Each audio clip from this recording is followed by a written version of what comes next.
Esta semana viene cargadita de humo, porque vamos a hablar de cómo el PSOE está degradando absolutamente todas las instituciones. El ministro de Twitter y orangután mayor del reino ha vuelto a hacer de las suyas. Y perdonen que esta vez lo trate como orangután, pero es que ya he perdido cualquier tipo de respeto que podía tener por el ministro. El tuitero mayor del reino se ha enfrentado con el periodista Vito Quiles de nuevo, esta vez por una estupidez mayúscula. Supongo que ya estarán enterados de lo que pasó. El periodista Vito Quiles, con el que no comparto absolutamente nada, desapruebo radicalmente su forma de ejercer el periodismo, pero sin embargo me veo forzado a defenderlo, acusó al ministro de utilizar un coche oficial para ir al concierto de Taylor Swift y dejarlo mal aparcado. Como ven, una noticia sin precedentes que ha paralizado todas las imprentas y ha abierto titulares. Por esta tontería se han enfrascado el ministro de Twitter y el periodista Vito Quiles. El ministro se defendió diciendo que no se trataba de un coche oficial, y mucho menos su coche. Cuando el periodista publicó las supuestas pruebas, el ministro respondió lo siguiente: te lo voy a explicar, saco de mierda. Ese no es mi coche, ni oficial ni particular. Y te añado más, estás difundiendo la matrícula de un vehículo policial. Voy a encargarme personalmente de que lo pagues caro. Este es el nivel al que hemos llegado. ¿En qué universo paralelo que un ministro se refiera a un periodista, bueno o malo, te guste más o menos, como saco de mierda, está bien visto? Que el orangután mayor del reino se refiere así a un periodista no habla de la degradación moral del ministro, no, ya todos conocemos la catadura moral de este personaje.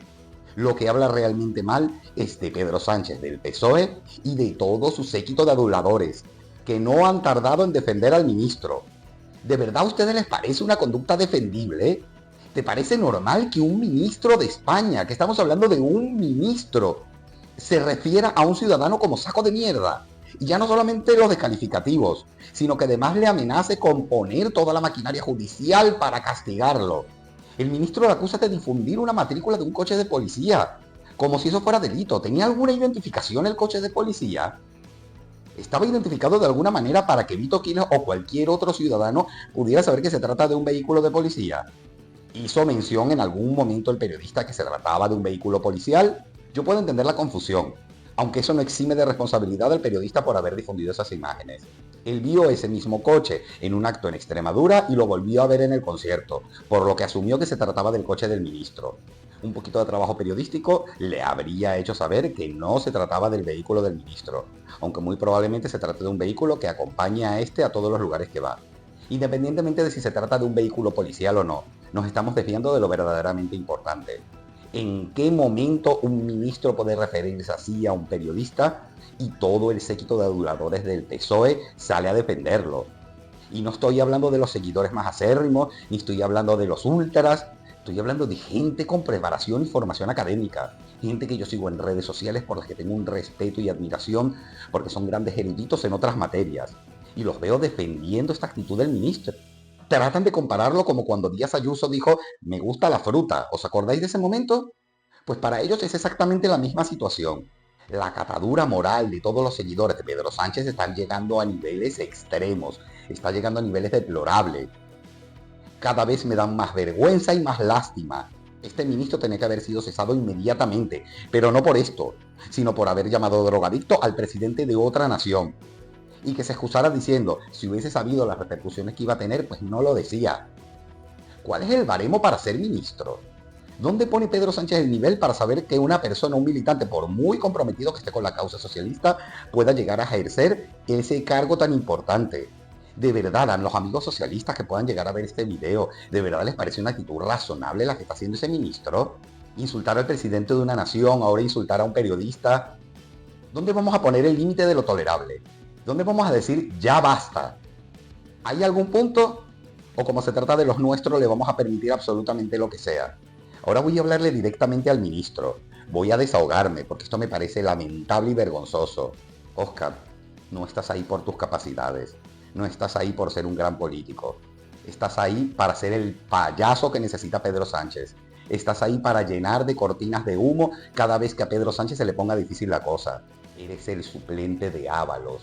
Eres un payaso, un títere, una marioneta al servicio de los intereses de Pedro Sánchez. Eres una anécdota, una muy mala anécdota en la historia de la política de España. Cuando todo esto termine, vas a pasar a la más absoluta irrelevancia, de donde no tenías que haber salido. No eres intocable. Me consuela saber que dentro de unos años te vamos a recordar por tus payasadas, por llamar drogadicto a Milei y por esto que acabas de hacer. No nos vamos a acordar de tu gestión porque no tienes ninguna, porque Cercanías en Madrid es un desastre y no has hecho nada para solucionarlo. No vamos a acordar de ti como el ministro de Twitter, que decía tonterías y payasadas. Eres lo más lamentable que le ha pasado a la política, después de Pedro Sánchez y por supuesto después de Zapatero. Eres la demostración de que no hay un nivel moral dentro del PSOE. Orangután, tú eres el saco de mierda. Y si tuvieras un poco de dignidad, aunque sea un poquito, habrías presentado tu dimisión. ¿Qué es lo que deberías hacer? Y así puedes dedicarte a insultar a todos los que quieras sin tener ningún tipo de responsabilidad ni atadura. ¡Uf! ¡Qué a gusto me he quedado! ¿De verdad, en serio, la gente va a permitir esto? ¿De verdad los votantes socialistas van a tolerar este tipo de conductas? ¿De verdad no se dan cuenta que esto es una cortina de humo para que no hablemos de lo importante? Pero ya que estamos hablando de cortinas de humo, vamos a hablar del control de los medios de comunicación. Porque este gobierno poco a poco se está quitando la careta y está mostrando su faceta más tiránica y autoritaria. Y si no, escuchen con atención al presidente. ¿Tiene sentido que haya instituciones públicas gobernadas por el Partido Popular y por Vox que estén dando a pseudomedios digitales más financiación pública que a medios de comunicación que claramente son referencias para los ciudadanos cuando se quieren informar? No tienen ninguna. El problema es que esa ley que afortunadamente hemos aprobado en el Parlamento Europeo en relación con la libertad de los medios de comunicación nos va a implicar, cuando la transpongamos a España, que los ciudadanos sepan, uno, quiénes son los propietarios que están detrás de esos medios de comunicación, o mejor dicho, de esos pseudomedios de comunicación digitales. Dos, cuál es la financiación y la transparencia en relación con esa financiación. Y tres, yo creo que uno de los temas que se plantea en esta ley de libertad de los medios de comunicación a nivel europeo tiene que ver con una medición objetiva, una referencia objetiva que defienda a los propios medios de comunicación. Y ya le adelanto que la propuesta que llevará el Gobierno de España serán dos cosas además de esto. Una, la modificación de la ley orgánica del derecho a la rectificación y la modificación de la ley orgánica del derecho al honor, para acabar con la impunidad que algunos de estos tabloides digitales y algunos de estos pseudomedios de comunicación digitales tienen respecto a otros medios de comunicación o a personalidades públicas. Julio será el mes en el que presentaré ese plan de acción democrática donde efectivamente vamos a poner pie en pared ante esta máquina del fango y ante estos bulos y desinformación que, por desgracia, durante mucho tiempo pues han inundado la conversación publicada y han socavado la convivencia entre españoles. ¿Quién va a decidir lo que es un pseudomedio y qué medio de comunicación es digno de recibir la publicidad institucional y las subvenciones del gobierno? ¿Eso quién lo va a decidir? ¿Tú? ¿Lo va a decidir el gobierno? ¿Lo va a decidir Pedro Sánchez? Me parece muy bien. Entonces estarás de acuerdo con que ese poder también lo tenga Santiago Abascal o peor aún, Albize Pérez. ¿Eso te parece correcto? Estoy de acuerdo con una cosa de lo que dijo el presidente. Ningún ayuntamiento, ninguna comunidad autónoma, ningún político debería tener la potestad de regar con subvenciones y con publicidad institucional los medios de comunicación. Los medios de comunicación son empresas como cualquier otra. Sí, tienen una labor mucho más importante que a lo mejor una zapatería, pero no dejan de ser empresas y negocios. Si no pueden sostenerse con sus propios ingresos, si no pueden sostenerse con su publicidad y con su trabajo, tendría que quebrar como lo hacen la mayoría de las empresas que no logran satisfacer las demandas de los clientes. ¿Por qué tenemos que mantener con publicidad institucional estos medios de comunicación? Y amplío la pregunta, vamos a abrir este melón de una vez. ¿Por qué tiene que existir publicidad institucional? ¿Para qué están las ruedas de prensa? Es necesario que nos gastemos la fortuna que nos estamos ganando, que el presidente de gobierno se ha encargado de ir incrementando año tras año desde que comenzó su nefasta gestión. ¿Por qué tiene que existir publicidad institucional? ¿De verdad te parece correcto que un político tenga la potestad de financiar medios de comunicación como lo está haciendo? Esta discusión podría tener sentido hace 30, 40 o 50 años, cuando no existía internet, no existían las redes sociales. ¿No te has dado cuenta que cada día la gente se informa más a través de redes sociales y de páginas web alternativas y cada vez ven menos la televisión, la radio o leen los periódicos? Hace muchísimo que los medios de comunicación dejaron de ser ese cuarto poder tan afamado. Esta cruzada que está emprendiendo el presidente de gobierno contra los medios de comunicación, difamando a algunos y decidiendo cuáles son medios respetables y cuáles son tabloides o pseudomedios, es altamente preocupante. Y vuelvo a ponerte el mismo ejemplo. Si te parece correcto que Pedro Sánchez tenga el poder de decidir qué medios son legítimos y cuáles euromedios, piensa que ese mismo poder lo va a tener Santiago Abascal y lo va a tener Albice Pérez. ¿Te parece una buena idea que lo tengan? ¿Se te ha olvidado que todo ese dinero público en realidad viene de nuestros bolsillos? ¿No te parece lamentable que haya dinero para hacer publicidad institucional y no haya dinero para atender, por ejemplo, a los enfermos de ELA? ¿No te hierve la sangre a ti como ciudadano, sobre todo a ti, votante socialista, que hablas de la igualdad, que hablas de la solidaridad? Ese dinero no aparece mágicamente, viene de tu bolsillo y del mío. Ahora mismo, pues si un medio de comunicación intenta difamar, mentir o soltar algún tipo de media verdad ante la opinión pública, hay muchísimas formas de contrarrestarlo. Tenemos las redes sociales y tenemos a los tribunales, porque mentir en España es un delito. Eso parece olvidarlo. ¿No te resulta muy curioso que el presidente de gobierno, cada vez que surge un escándalo de corrupción, inmediatamente salga a decir que son bulos, que es fango, que es la maquinaria del fango, pero no dé ninguna explicación? ¿Has escuchado tú alguna explicación del caso de Begoña Gómez? ¿Has escuchado alguna explicación del caso del hermano de Pedro Sánchez? ¿Has escuchado alguna explicación del caso Coldo? ¿Has escuchado alguna explicación de los cientos de casos de corrupción que se le están viniendo encima al presidente de gobierno? No. Y no la vas a escuchar. Toda esta estrategia que está haciendo el presidente, ¿sabes dónde la he visto? Efectivamente, en Venezuela. No les gusta que hable de Venezuela. Allí en Venezuela no cerraron ningún medio de comunicación. No. Allí simplemente hicieron un corralito financiero y apretaron con fuerza los dólares preferentes para los medios de comunicación, al punto de que muchos periódicos, incómodos para el gobierno, no tenían acceso a esos dólares ni siquiera para comprar papel. No tuvieron que inventarse ningún tipo de ley. Simplemente los estrangularon económicamente. Y eso es lo que va a hacer el presidente de gobierno. ¿Quiere estrangular económicamente los medios? Perfecto, vamos a hacerlo con todos y que se tengan que mantener con su dinero y su publicidad. Vamos a ver cuánto tiempo dura la cadena SER y cuánto tiempo dura el grupo Prisa en el aire. Vamos a ver cuánto tiempo dura El País. Un periódico al que le encanta hablar de bulos y fango y se le olvida la cantidad de condenas que tiene por mentir, por difamación. De eso no se habla, ¿verdad? Y hablando del grupo Prisa y de Lo País, supongo que han visto la extraordinaria entrevista que le han hecho al Albice Pérez. Hace mucho tiempo que ya yo no ejerzo el periodismo, pero he visto esta entrevista y he sentido vergüenza por el periodista que la hizo. Esto es absolutamente lamentable. Cualquiera de mis profesores en la universidad me habría puesto un 0 del tamaño de la hoja de papel si yo hubiese presentado una entrevista tan lamentable como la que hizo ese periodista. Vamos a escuchar un pequeño fragmento de esta entrevista. Explicarme la ley que conocemos Bien, todos y que es pero es que está hablando de Indra. Responda. Yo, Si sí, no, estoy haciendo un ejemplo sobre lo que es la manipulación dialéctica. Avancemos, Bien. si le parece. Yo le pregunto qué diferencia de más. Para mí avanzar también es empezar con una matización previa breve de cara a la entrevista. Si usted considera que eso no es avanzar, es su criterio subjetivo y no objetivo como periodista profesional que dice ser. Dicho lo cual, intento ser constructivo y ser positivo en esta entrevista. He hablado ahora del señor Zelensky, está hablando de una serie de personas que evidentemente no se pueden defender. Yo no soy su abogado, pero usted me está diciendo como periodista que yo no puedo hacer un análisis crítico del presidente de otro país. Un análisis crítico que quiera. Lo que ocurre es que creo que debemos evitar insultar. Ustedes aquí, le pongo otro ejemplo, bien, ustedes aquí insultan al señor Trump, o al señor Milei o al señor Nayib Bukele y no están aquí para presentar la defensa. ¿Le parece que avancemos? Sí.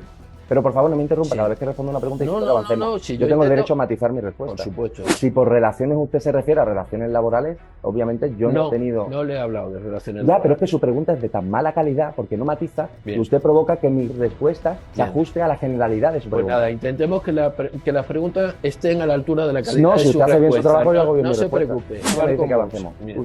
Si usted deja de decir que avancemos, yo le respondo con tranquilidad. Pero usted no puede hacerme una pregunta de medio minuto con generalidades y luego no dejarme responder. Porque esto no es una entrevista, esto es un monólogo del periodista. Responda. Por favor.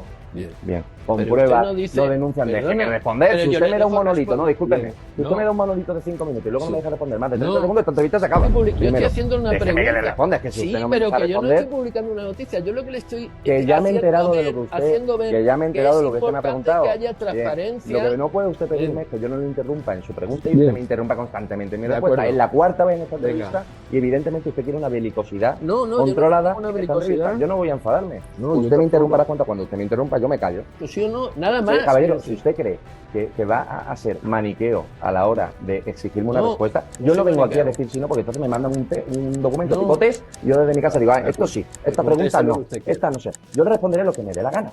Lo primero que me enseñaron a mí en la escuela de periodismo es que cuando vas a hacer una entrevista tienes que dejar hablar a tu entrevistado. Déjalo hablar, te va a dar mucha más información de la que tú en realidad esperas. Si lo interrumpes y lo cortas, se va a cerrar y te va a dar respuestas antiguas. Si de verdad quieres acorralar a tu entrevistado, déjalo hablar. Él solo te va a dar la información que tú quieres. A esa clase, el periodista parece que no asistió. Al vice Pérez se ha puesto las botas. Si querían acorralar al vice Pérez, han hecho exactamente lo contrario.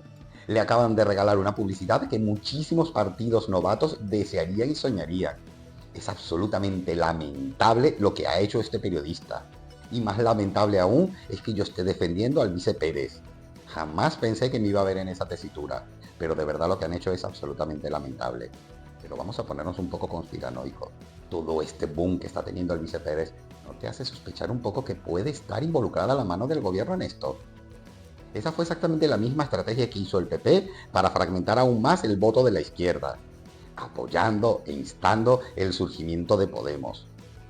Si Podemos tuvo un gran avalista dentro de la actualidad nacional, fue Soraya Sáez de Santamaría y el gobierno del PP.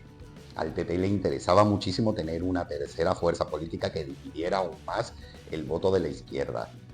Y algo me dice que es exactamente lo que está haciendo el PSOE. Esta entrevista se me antoja un poco forzada, se me antoja casi dramatizada. De todas formas, como dije en el vídeo donde analicé los resultados de las elecciones europeas, he dicho que le voy a dar un tiempo de gracia a este partido. Vamos a esperar a ver resultados. Sin embargo, esto se me antoja una más de las cortinas de humo que está lanzando el gobierno. ¿Y por qué digo que está lanzando cortinas de humo? Porque no sé exactamente cuánto tiempo llevo de vídeo, no lo estoy contando. Pero llevo un buen rato hablando de exactamente lo que el gobierno quería que habláramos. ¿Para qué? Para no hablar del caso de Begoña Gómez, para no hablar del hermano del presidente de gobierno y peor aún, para que no hablemos de la financiación singular de Cataluña. Esta legislatura nos está saliendo muy cara. Y yo quiero preguntar, ¿dónde están los varones del PSOE poniendo un alto a esta locura? Ya tenemos el primero, Emiliano García Paje, que dio unas declaraciones que parecen ser contundentes, aunque algo me dice que esto se va a quedar en palabras. ¿Ustedes de verdad tienen idea de lo que va a significar a nivel económico esta singularidad catalana? ¿Tienen idea de lo caro que nos va a costar la presidencia de Salvador Illa y la de Pedro Sánchez? Amigo socialista extremeño, cuando sigas sin tener el AVE que te prometieron, piensa que los catalanes van a tener una financiación envidiable. Amigo socialista de Castilla-La Mancha, cuando tus hospitales no estén perfectamente abastecidos, piensa en lo bien que van a estar los hospitales catalanes con toda la financiación que les va a caer y con toda la deuda que vamos a perdonar. Una deuda que ha sido en su gran mayoría para una aventura independentista que nos ha llevado donde estamos hoy en día. Amigo asturiano, cuando no puedas tener carreteras en condiciones, piensa lo bien que van a ir las carreteras en Cataluña. ¿Y sabes qué es lo peor de todo? Que el gobierno ni siquiera ha dado explicaciones en exactamente cómo va a configurar esta singularidad catalana. Así que sí, cargaditos de cortina de humo que estamos esta semana. Y lo que viene, porque la discusión en Cataluña va para rato, con lo cual tendremos más y más cortinas de humo. Y por supuesto tendremos muchísimas más noticias del payaso mayor del reino, el orangután Óscar Puente. Muchísimas gracias a todos los que han visto el vídeo, sobre todo a los que han llegado hasta este punto, a todos los que dejan comentarios, a todos los que dan like, a todos los que comparten estos vídeos en sus redes sociales y sobre todo a los que se suscriben. Ya estamos rozando los 1000 seguidores. Esto ni siquiera en mis expectativas más optimistas me lo habría imaginado. Jamás pensé que iba a llegar tan pronto a esta meta. Y eso ha sido gracias a ustedes. Gracias incluso a los que me insultan y me llaman calvo. Y por supuesto a los que me llaman facha. A todos ellos se les quiere. Muchas gracias por llegar hasta aquí y nos vemos la semana que viene. Y vamos a ponernos una máscara antigas porque viene mucho humo.